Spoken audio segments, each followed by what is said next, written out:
प्रस्तुत है साहित्य बाय SY।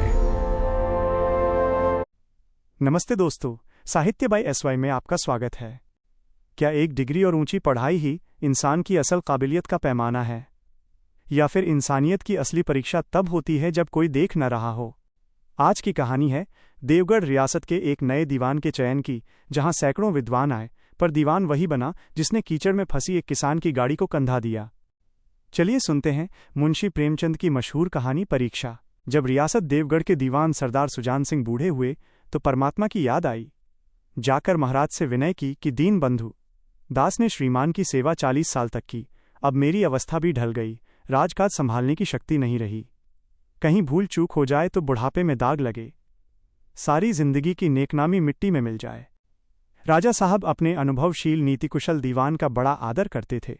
बहुत समझाया, लेकिन जब दीवान साहब ने ना माना तो हार कर उनकी प्रार्थना स्वीकार कर ली, पर शर्त ये लगा दी कि रियासत के लिए नया दीवान आप ही को खोजना पड़ेगा। दूसरे दिन देश के प्रसिद्ध पत्रों में ये विज्ञापन निकला कि देवगढ़ के लिए एक सुयोग्य दीवान की जरूरत है। जो सज्जन अपने को इस पद के योग्य समझें, वे वर्तमान सरकार सुजान सिंह की सेवा में उपस्थित हों। यह जरूरी नहीं है कि वे ग्रेजुएट हों, मगर हष्ट-पुष्ट होना आवश्यक है। मंदाग्नि के मरीज को यहां तक कष्ट उठाने की कोई जरूरत नहीं। 1 महीने तक उम्मीदवारों के रहन सहन, आचार विचार की देखभाल की जाएगी। विद्या का कम परंतु कर्तव्य का अधिक विचार किया जाएगा। जो महाशय इस परीक्षा में पूरे उतरेंगे वे इस उच्च पद पर सुशोभित होंगे। इस विज्ञापन ने सारे मुल्क में तहलका मचा दिया।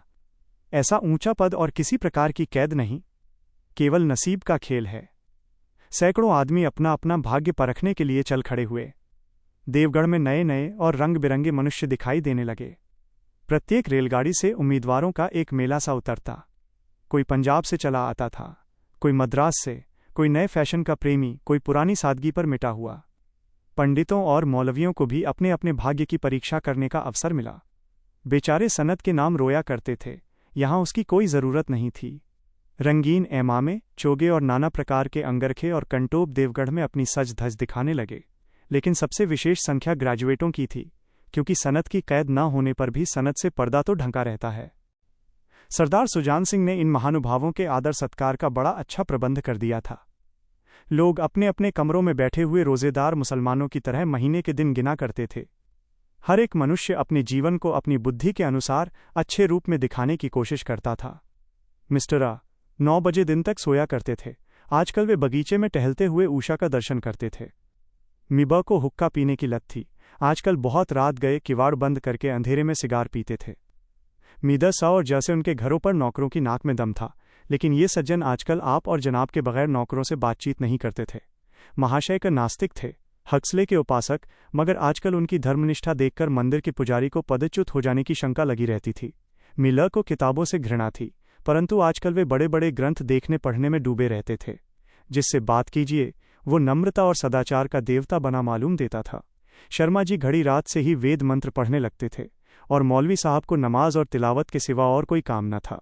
लोग समझते थे कि 1 महीने का झंझट है, किसी तरह काट लें, कहीं कार्य सिद्ध हो गया तो कौन पूछता है। लेकिन मनुष्यों का वो बूढ़ा जौहरी आड़ में बैठा हुआ देख रहा था कि इन बगुलों में हंस कहाँ छिपा हुआ है। एक दिन नए फैशन वालों को सूझी कि आपस में हॉकी का खेल हो जाए। ये प्रस्ताव हॉकी के मंझे हुए खिलाड़ियों ने पेश किया। ये भी तो आखिर एक विद्या है, इसे क्यों छिपा रखें? संभव है कुछ हाथों की सफाई ही काम कर जाए। चलिए तय हो गया, फील्ड बन गई, खेल शुरू हो गया और गेंद किसी दफ्तर के अप्रेंटिस की तरह ठोकरें खाने लगा। रियासत देवगढ़ में ये खेल बिल्कुल निराली बात थी। पढ़े लिखे भलेमानस लोग शतरंज और ताश जैसे गंभीर खेल खेलते थे। दौड़ कूद के खेल बच्चों के खेल समझे जाते थे। खेल बड़े उत्साह से जारी था। धावे के लोग जब गेंद को लेकर तेजी से उड़ते तो ऐसा जान पड़ता था कि कोई लहर बढ़ती चली आती है, लेकिन दूसरी ओर के खिलाड़ी इस बढ़ती हुई लहर को इस तरह रोक लेते थे कि मानो लोहे की दीवार है। संध्या तक यही धूमधाम रही। लोग पसीने से तर हो गए, खून की गर्मी आंख और चेहरे से झलक रही थी। हाफते हाफते बेदम हो गए, लेकिन हार जीत का निर्णय न हो सका। अंधेरा हो गया था। इस मैदान से जरा दूर हटकर एक नाला था, उस पर कोई पुल न था। पथिकों को नाले में से चलकर आना पड़ता था। खेल अभी बंद ही हुआ था और खिलाड़ी लोग बैठे दम ले रहे थे कि एक किसान अनाज से भरी हुई गाड़ी लिए हुए उस नाले में आया। लेकिन कुछ तो नाले में कीचड़ था और कुछ उसकी चढ़ाई इतनी ऊंची थी कि गाड़ी ऊपर न चढ़ सकती थी। वो कभी बैलों को ललकारता, कभी पहियों को हाथ से ढकेलता, लेकिन बोझ अधिक था और बैल कमजोर। गाड़ी ऊपर को न चढ़ती, और चढ़ती भी तो कुछ दूर चढ़कर खिसक कर नीचे पहुंच जाती। किसान बार बार जोर लगाता और बार बार झुंझलाकर बैलों को मारता, लेकिन गाड़ी उभरने का नाम न लेती। बेचारा इधर उधर निराश होकर ताकता, मगर वहां कोई सहायक नजर न आता। गाड़ी को अकेले छोड़कर कहीं जा भी नहीं सकता। बड़ी आपत्ति में फंसा हुआ था। इसी बीच में खिलाड़ी हाथों में डंडे लिए घूमते घामते उधर से निकले।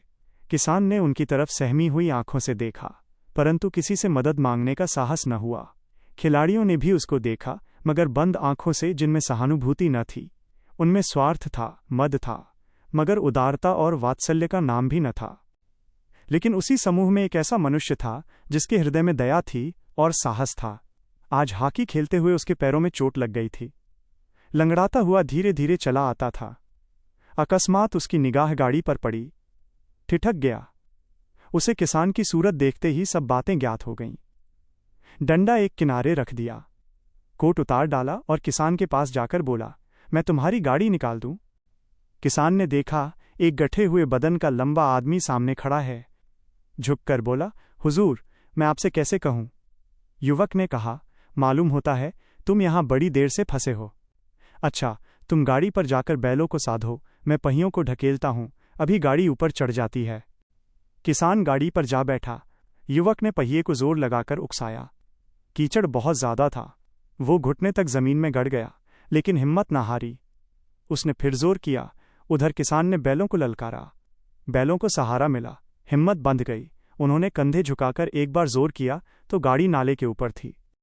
किसान युवक के सामने हाथ जोड़कर खड़ा हो गया। बोला, महाराज, आपने आज मुझे उबार लिया, नहीं तो सारी रात मुझे यहां बैठना पड़ता। युवक ने हंसकर कहा, अब मुझे कुछ इनाम देते हो? किसान ने गंभीर भाव से कहा, नारायण चाहेंगे तो दीवानी आपको ही मिलेगी। युवक ने किसान की तरफ गौर से देखा। उसके मन में एक संदेह हुआ, क्या ये सुजान सिंह तो नहीं है? आवाज मिलती है, चेहरा मोहरा भी वही। किसान ने भी उसकी ओर तीव्र दृष्टि से देखा। शायद उसके दिल के संदेह को भांप गया। मुस्करा कर बोला, गहरे पानी में बैठने से ही मोती मिलता है। निदान महीना पूरा हुआ। चुनाव का दिन आ पहुंचा। उम्मीदवार लोग प्रातःकाल ही से अपनी किस्मतों का फैसला सुनने के लिए उत्सुक थे। दिन काटना पहाड़ हो गया। प्रत्येक के चेहरे पर आशा और निराशा के रंग आते थे। नहीं मालूम आज किसके नसीब जागेंगे, न जाने किस पर लक्ष्मी की कृपा दृष्टि होगी। संध्या समय राजा साहब का दरबार सजाया गया। शहर के रईस और धनाढ्य लोग, राज्य के कर्मचारी और दरबारी तथा दीवानी के उम्मीदवारों का समूह सब रंग बिरंगी सज धज बनाए दरबार में आ विराजे। उम्मीदवारों के कलेजे धड़क रहे थे। जब सरदार सुजान सिंह ने खड़े होकर कहा, मेरे दीवानी के उम्मीदवार महाशयों, मैंने आप लोगों को जो कष्ट दिया है उसके लिए मुझे क्षमा कीजिए। इस पद के लिए ऐसे पुरुष की आवश्यकता थी जिसके हृदय में दया हो और साथ साथ आत्मबल।